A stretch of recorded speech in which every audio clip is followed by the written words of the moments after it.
this airport, and there appears to have been a fireball soon after takeoff. We're hearing that news from our Patrick Oppmann, who is on the ground in Havana. We'll go to him in just a moment, but first to Peter Goals, who joins me now on the phone. You're an aviation expert.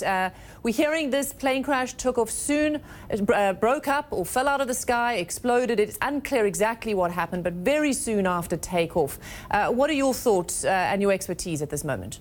Well, this is. It appears to be an aircraft out of the low cost or even below low cost air carrier Blue Panorama. I just want to interrupt you there, sir. That was some information that came out from the Cubans. That is, I think, being retracted, and this was a Cubana flight from the latest wires that I've been seeing. But either way, it was a Boeing 737, I understand. Cubana, yeah. Well, yeah. If it's Cubana, then the government of Cuba is going to be pressed hard to figure out exactly what happened. If it was the 737, it was undoubtedly older because the Cubans have not been buying any newer aircraft. They will check very carefully on the maintenance of this aircraft and see whether it had met the standards. And, you know, there's been a challenge sometimes in aviation in Cuba when they were flying primarily Russian aircraft. They have particularly poor flight records, flight safety records. And in this case, you look at weather, you look at the pilots, and unfortunately in this day and age, you look also at terrorism. Okay, so stand by for me, Peter. I do want to go to our correspondent who is in Havana, Patrick Oppmann. What are you hearing? What's the latest? Patrick, I know that from where you're standing at that Havana bureau, you can often see planes take off and land from that airport. What are people saying? What did they see?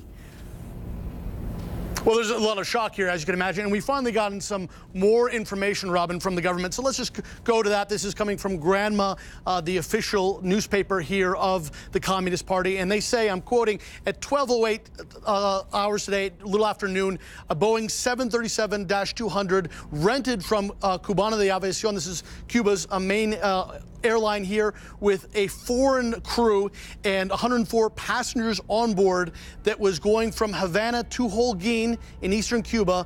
The flight number is DMJ 0972. As it was taking off from the airport here in Havana, Jose Marti, that is when it crashed, and rescue crews, search and rescue crews, are now in the crash area, and we've not heard any kind of assessment yet, Robin, on if there are any survivors, if there are any dead. At this point, there has not been any word on how these 104 passengers on board fared in this really terrible crash. The images we have seen, the descriptions we have heard from people in the area talk about a large fireball and thick black smoke. But once again, 104 people on this plane, rented from Cubana Airlines, a Cubana Airlines flight, a Boeing 737-200 that was leaving from Havana as it was going to the eastern end of the island. It apparently crashed upon takeoff, and we were waiting for word on just how bad this very serious crash is. And do we know how the airport authorities, how firefighters are dealing with the situation on the ground right now?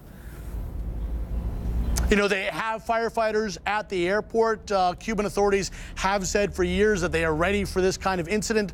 American Airlines studied very closely the capabilities that Cuban authorities have when they, just over a year ago, reestablished flight service for the first time in 50 years between the U.S. and Cuba. And there were doubters in the U.S. who said that perhaps Cuba didn't have the kind of equipment, the capabilities that you have in other parts of the world. Those capabilities are certainly being tested today, and many will probably go back after the fact and study how the Cuban authorities dealt with this.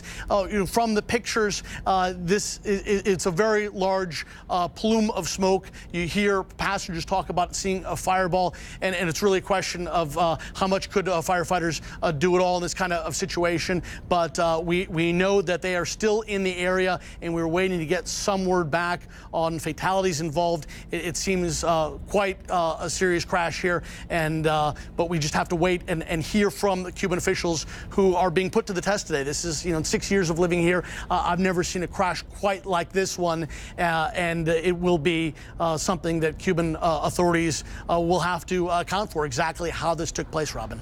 Okay, thank you so much. And just I want to bring up some pictures here. I think we're seeing some of the first video that is coming through. I don't know if this is what we're seeing here, that you can see some plumes of smoke. It's clearly from far away. Someone zooming in with their cell phone. Just take a look there. Either way, Patrick, you probably can't see these images. They're shaky of the situation, and there is smoke from the airport, but it's difficult to assess really what we're seeing.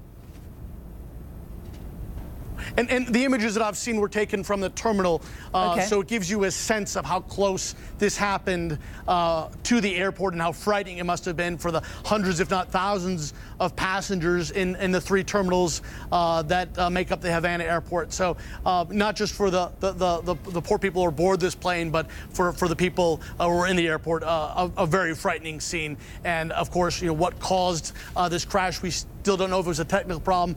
Terrorism has been mentioned, but that's something the Cuban authorities take very seriously. And of course, people will be looking at the fact that this was a Cubana airliner, an airliner